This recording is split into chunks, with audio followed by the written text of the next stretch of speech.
freedom of thought and expression. Have you ever heard of any dogmatic religion that says, do as you please? It cannot be possible because it is mass enslavement and dogma that go together, and definitely not freedom and dogma. The holy book of one of the major religions of the world says the governing authorities are established by God, so everyone should submit to them. Thus, whoever rebels against the authority is rebelling against God's plan, and those who do so will incur judgment. That is one of the ways used by them to ensure hierarchy, mental slavery, and compliance of their laws. The timeless Vedic Sanatana Dharma is often mistakenly called a religion by those who cannot think of an appropriate word to describe Dharma, which has no equivalent in any language other than Indic ones. It is such a fallacious understanding of the Vedic Sanatana Dharma that causes people to resort to practices that in fact go against the teachings of Krishna. Those people look for easy methods to please God and would do everything possible to avoid taking the trouble of studying, analyzing, researching, and internalizing scriptures like the SRIMAD BHAGAVAD GITA and the Upanishads. People who have not studied the SRIMAD BHAGAVAD GITA are certainly not aware of the following essential teaching of Krishna in the 4th chapter of the scripture. Krishna says in Shloka 434, "Acquire knowledge through reverence to teachers who have known the truth, serve them, and humbly ask them questions. The wise who know the truth will teach it to you." A lot of people keep the serve them part of it, but drop the ask them questions part of the shloka and join cults led by cult leaders whose teachings happen to be nowhere near Vedanta. Contrary to the teachings of Krishna, the faulty understanding of people that the Vedic Sanatana Dharma is a religion leads them to duality and causes them to be afraid of God, ask for favors, but to never ask sensible questions. You must have heard or read about the 10 commandments of a certain religion, which almost sums up their dogma and entire philosophy. One would expect such a set of rules also in the SRIMAD BHAGAVAD GITA. Well, towards the end of the SRIMAD BHAGAVAD GITA, after having imparted to Arjuna the great divine knowledge through his Gitopadesha, Krishna says something that is unheard of in any religious system. It is the Shloka 1863 in this video lesson 95 of 100, which is one of the crucial ones among the 700 shlokas of the SRIMAD BHAGAVAD GITA. Treating the philosophy of the SRIMAD BHAGAVAD GITA as some kind of dogma would be a great insult to the most supreme scripture. Almost everyone faces the famous to be or not to be question faced by Prince Hamlet in Shakespeare's play Hamlet.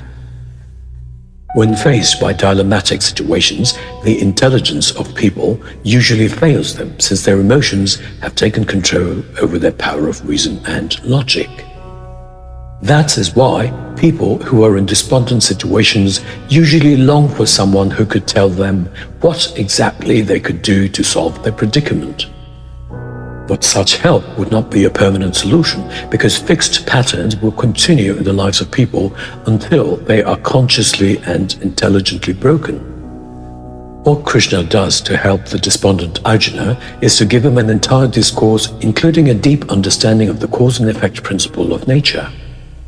Teaching about cause and effect, in my opinion, needs to be the prime principle in the process of raising a child and not instilling unfounded fears of the unknown, thereby weakening their natural abilities and fresh talents that could greatly contribute towards further human development and the protection of the world we live in. Please remember that there is no mention of terms such as blind belief or utter obedience anywhere in the SRIMAD BHAGAVAD GITA. Krishna's teachings always imply the following. Think. Be socially responsible. Be fearless. Never be bound by passions and attachments. Whatever you do, do it for the welfare of the world. Be free. The goal to which the SRIMAD BHAGAVAD GITA leads a seeker is total liberation and eternal bliss. Enjoy this divinely powerful Shloka 1863. Realize and exercise your own freedom.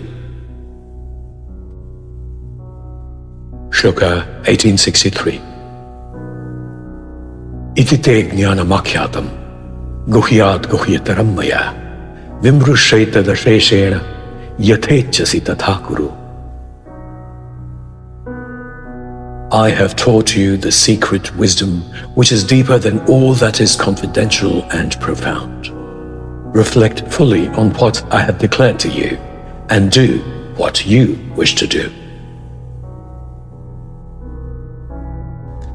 Iti te jnaana-maakhyaatam. Iti te jnaana-maakhyaatam. Guhyaad-guhyataram mayaa. Guhyaad-guhyataram mayaa. Vim-rushyaita-dashesheNa. Vim-rushyaita-dashesheNa yathe-cchasi tathaa kuru. Yathe-cchasi tathaa kuru. Iti te jnaana-maakhyaatam guhyaad-guhyataram mayaa vim-rushyaita-dashesheNa yathe-cchasi tathaa kuru. Iti te jnaana-maakhyaatam guhyaad-guhyataram mayaa vim-rushyaita-dashesheNa yathe-cchasi tathaa kuru. इस प्रकार मैंने तुम्हें वह गुह्यतर ज्ञान समझाया है जो रहस्यों का रहस्य तथा सभी से अधिक गहरा है। उस पर पूरी तरह से विचार करो और जो चाहो सो करो। இங்கனம் நான் உனக்கு மிக ஆழமான ரகசியத்திலும் ரகசியமாய ஞானத்தை கற்பித்தேன். இதனை நீ முழுமையாக சிந்தித்து உன் விருப்பத்தின்படி செய். ఈ విధంగా నేను నీకు ఆ గోప్యమైన మరియు లోతైన జ్ఞానాన్ని బోధించాను. నేను నీకు ప్రకటించిన దాని గురించి పూర్తిగా ఆలోచించు మరియు నీవు ఏమి చేయాలనుకుంటున్నావో అది చెయ్యము. ಹೀಗಾಗಿ ನಾನು ನಿನಗೆ ಆ ರಹಸ್ಯವಾದ ಮತ್ತು ಅತ್ಯಂತ ಆಳವಾದ ಜ್ಞಾನವನ್ನು ಕಲಿಸಿದ್ದೇನೆ. ನಾನು ನಿನಗೆ ಕಲಿಸಿದ ಎಲ್ಲದರ ಬಗ್ಗೆ ಸಂಪೂರ್ಣವಾಗಿ ಯೋಚಿಸು ಮತ್ತು ನಿನ್ನ ಇಚ್ಛೆಯಂತೆ ಮಾಡು. अशा प्रकारे मी तुला ते परम ज्ञान सांगितले आहे जे रहस्यांचे रहस्य आहे. याचा पूर्ण विचार कर आणि तुला जे इच्छेत येईल ते कर.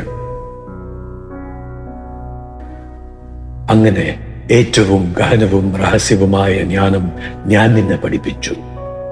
ഇത് പൂർണ്ണമായി ആലോചിച്ച് നിന്റെ ഇഷ്ടത്തിന് അനുസരിച്ച് ചെയ്യുക.